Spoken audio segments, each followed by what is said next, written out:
या कार्यक्रमाचे प्रस्तुतकर्ते green harvest. Green harvest नैसर्गिक पेंडीयुक्त खत, नेचर केअरची युक्ती, रासायनिक खतांपासून मुक्ती. Green harvest. सध्या राज्यातल्या अनेक भागांमध्ये प्री मान्सून पाऊस बरसतोय. महाराष्ट्रातल्या अनेक जिल्ह्यांना पावसाने झोडपायला सुरुवात केलेली आहे. अशातच एक अत्यंत महत्त्वाची बातमी घेऊन मी तुमच्या समोर आलेली आहे. यंदाच्या वर्षी भारतावर संपूर्ण जगभरावरच गॉडझिला एल निनोचा संकट असणार आहे. गॉडझिला एल निनोचा धोका भारतासह संपूर्ण जगावर असणार आहे. याचा महाराष्ट्रावर काय परिणाम होऊ शकतो आणि मुळातच हा गॉडझिला एल निनो नेमका काय आहे, कशा पद्धतीने ते परिणामकारक असतं, त्याचा कशा पद्धतीने धोका संपूर्ण जगभरावर असणार आहे, हेच आपण या व्हिडिओच्या माध्यमातून पाहणार आहोत. नमस्कार, मी छाया आणि आपण पाहताय विद रिपोर्ट. तर सगळ्यात आधी आत्ता वातावरणाची काय स्थिती आहे ते पाहण्यासाठी आपण सॅटेलाइट इमेज बघणार आहोत. आता मी अगदी सुरुवातीलाच उल्लेख केल्याप्रमाणे की राज्यातल्या अनेक ठिकाणी आता पाऊस बरसतोय. त्यामागची कारणं काय?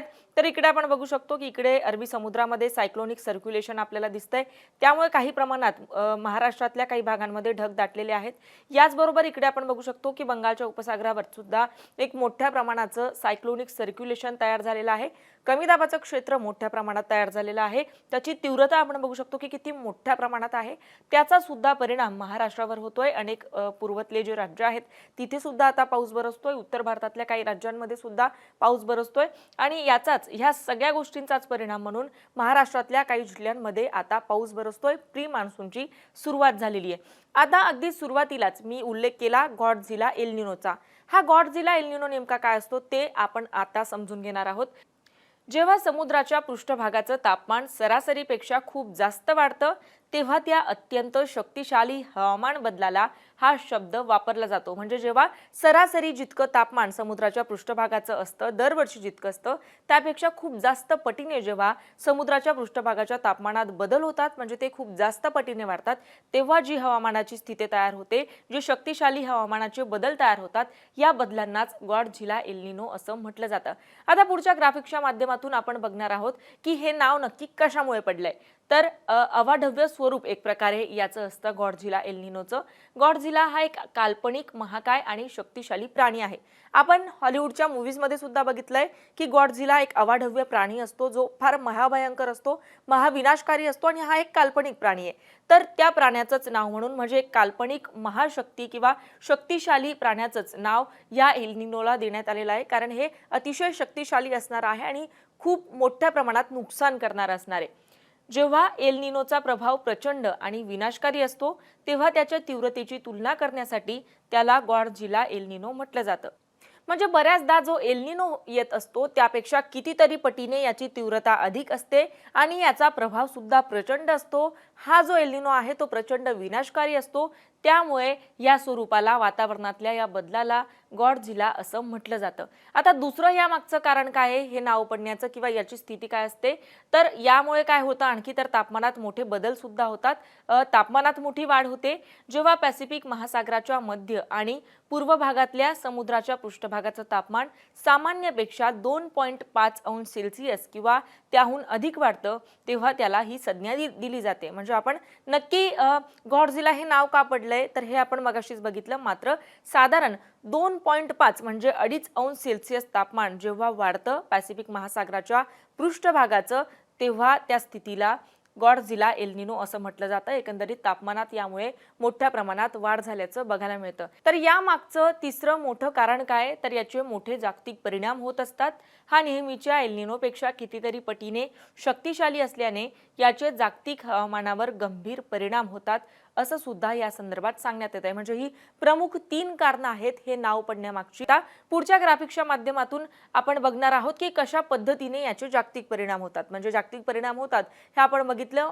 मात्र नक्की काय जागतिक परिणाम होत असतात तर तीव्र दुष्काळाची स्थिती काही भागांमध्ये, खास करून आशियाई देश जे आहेत जसं की भारत असेल, सिंगापूर असेल, मलेशिया असेल किंवा ऑस्ट्रिया असेल, या आशियाई देशांमध्ये तीव्र दुष्काळाची स्थिती निर्माण होते.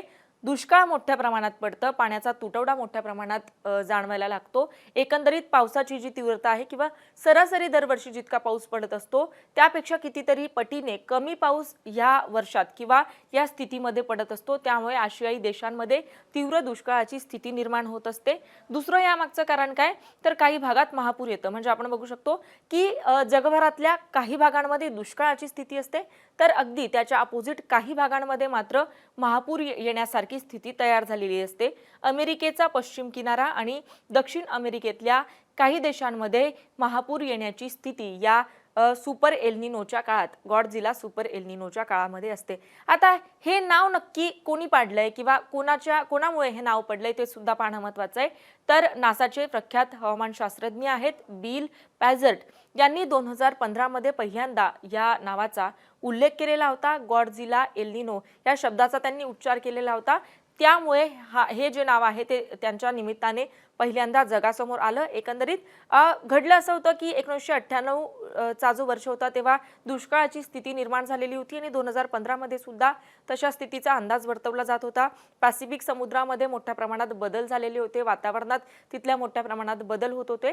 त्यामुळे त्या स्थितीचं वर्णन करत असताना बिल पॅझर्ट यांनी 2015 मध्ये या शब्दाचा उच्चार केलेला होता. आता ह्या संदर्भात आणखी हवामान खात्याकडून काय माहिती सांगण्यात येते ते सुद्धा पाहणं महत्त्वाचं आहे.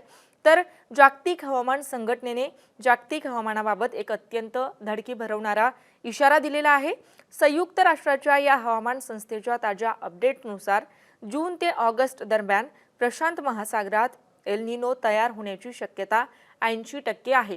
म्हणजे मागच्या काही दिवसांमध्ये आपण बघतोय की यंदाच्या वर्षी एल्निनोचा धोका आहे. नंतर आपण बघितलं की याची तीव्रता अधिक असणार आहे, त्यामुळे सुपर एल्निनोची स्थिती निर्माण होऊ शकते. मात्र आता आपण बघतोय की त्याहीपेक्षा अधिक याची तीव्रता होणार आहे, ज्याचं नाव आता गॉडझिला एल्निनो असं देण्यात आलेलं आहे. आणि याची किती टक्के शक्यता आहे, तर साधारण 80% या एल्निनोची शक्यता असल्याचं या हवामान संघटनेने सांगितलेलं आहे. नोव्हेंबर 2026 पर्यंत तो टिकून राहण्याची शक्यता 90% किंवा त्याहून अधिक आहे. एल्निनो किमान मध्यम तीव्रतेचा असेल, जो पुढे जाऊन आणखी मजबूत होऊन गॉडझिला एल्निनो बनण्याची पूर्ण शक्यता आहे. म्हणजे याची तीव्रता जी आहे ती अधिक असणार आहे. सुरुवातीला त्याची तीव्रता मध्यम असेल, मात्र पुढे जाऊन त्याची तीव्रता अधिक वाढेल. ती तीव्रता वाढण्याची शक्यता किती आहे, तर 90% ती तीव्रता वाढण्याची शक्यता आहे. आणि त्यामुळे पुढे त्याचा एक रौद्र रूप त्या एल्निनोने धारण केलेलं असणार आहे, ज्याला गॉडझिला एल्निनो असं म्हटलं जाणार आहे. आता परत येऊयात मान्सूनकडे, कारण पुढचे काही दिवस नक्की कोणता अलर्ट हवामान खात्याने दिलाय ते सुद्धा पाहणं महत्त्वाचं आहे. तर या संदर्भात हवामान खात्याने काय सांगितलंय, south west monsoon is likely to set in over Kerala around 4 June. याचा अर्थ नैऋत्य मान्सून वारे जे आहेत, नैऋत्य मान्सून पाऊस जो आहे तो साधारण 4 जूनला केरळमध्ये धडकण्याची शक्यता असल्याचं हवामान खात्याने म्हटलेलं आहे. त्याचा परिणाम काय होणार आहे, तर मुसळधार ते अतिमुसळधार पाऊस, साधारण 7 ते 20 सेंटीमीटर पर्यंत इतक्या तीव्रतेने पाऊस केरळ असेल. याचबरोबर तामिळनाडू आणि कर्नाटकातल्या काही भागांमध्ये सुद्धा पुढचे 6 ते 7 दिवस बरसण्याची शक्यता असणार आहे. म्हणजे एकंदरीत दक्षिण भारतातले जे जिल्हे आहेत तिथे मुसळधार पावसाची शक्यता असल्याचं हवामान खात्याने म्हटलंय.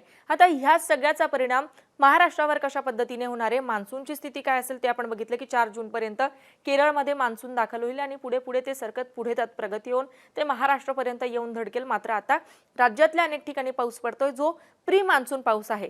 आता पुढचे काही दिवस महाराष्ट्रात वातावरण कसं असणार आहे, तर पुढच्या ग्राफिक्स मधून आपण बघू शकतो की कुठे कुठे पावसाचा अलर्ट आता हवामान खात्याने दिलाय. तर वर्ध्याला हवामान खात्याने पावसाचा ऑरेंज अलर्ट दिलाय. म्हणजे इतर जे महाराष्ट्रातले जिल्हे आहेत त्या तुलनेने इथे सर्वाधिक पावसाची शक्यता 4 तारखेला असणार आहे, म्हणजे आज असणार आहे. तर नागपूर, चंद्रपूर, गडचिरोली, यवतमाळ, हिंगोली, नांदेड, परभणी, लातूर, बीड, धाराशिव, याचबरोबर अहिल्यानगर, पुणे, इकडे नंदुरबार, धुळे, नाशिक, पालघर, ठाणे, मुंबई, रायगड, रत्नागिरी, सिंधुदुर्ग, कोल्हापूर आणि सातारा या सगळ्या भागांना हवामान खात्याकडून पावसाचा येलो अलर्ट देण्यात आलेला आहे. या सगळ्या भागात पावसाची शक्यता असणार आहे. याच्या पुढच्या दिवशी वातावरण कसं असेल, तर याच्या पुढच्या दिवशी सुद्धा महाराष्ट्रातल्या अनेक भागात पावसाची तीव्रता जी आहे ती वाढलेली असणार आहे. आपण पाहिलं की 4 तारखेला फक्त वर्ध्याला ऑरेंज अलर्ट हवामान खात्याने पावसाचा दिलाय. मात्र गोंदिया, भंडारा आणि चंद्रपूर हे 3 जिल्हे 5 तारखेलाही ऑरेंज अलर्टवर असणार आहे. तर उत्तर महाराष्ट्र आणि विदर्भातल्या जवळपास या सगळ्या जिल्ह्यांना हवामान खात्याने पावसाचा येलो अलर्ट दिलाय. मध्य महाराष्ट्र आणि कोकण किनारपट्टीतले काही जिल्हे सुद्धा पावसाच्या अलर्टवर असणार आहेत. 6 तारखेला वातावरण कसं असेल तर 6 तारखेलाही महाराष्ट्रातल्या अनेक ठिकाणी पावसाची शक्यता असेल. ऑरेंज अलर्टचा धोका कुठलाही 6 तारखेला नसणारे विदर्भातल्या काही जिल्ह्यांमध्ये, मध्य महाराष्ट्रातल्या, उत्तर महाराष्ट्रातल्या, पश्चिम महाराष्ट्रातल्या काही भागांमध्ये आणि कोकण किनारपट्टीच्या या काही भागांना पावसाचा येलो अलर्ट हवामान खात्याने दिलाय. 6 तारखेला वातावरणाची काय स्थिती असेल तर आपण बघतोय की 6 तारखेलाही विदर्भातल्या काही भागात, मध्य महाराष्ट्रातल्या काही भागात, कोकण किनारपट्टीच्या काही भागात आणि उत्तर महाराष्ट्रातल्या काही जिल्ह्यांमध्ये पावसाची शक्यता असेल.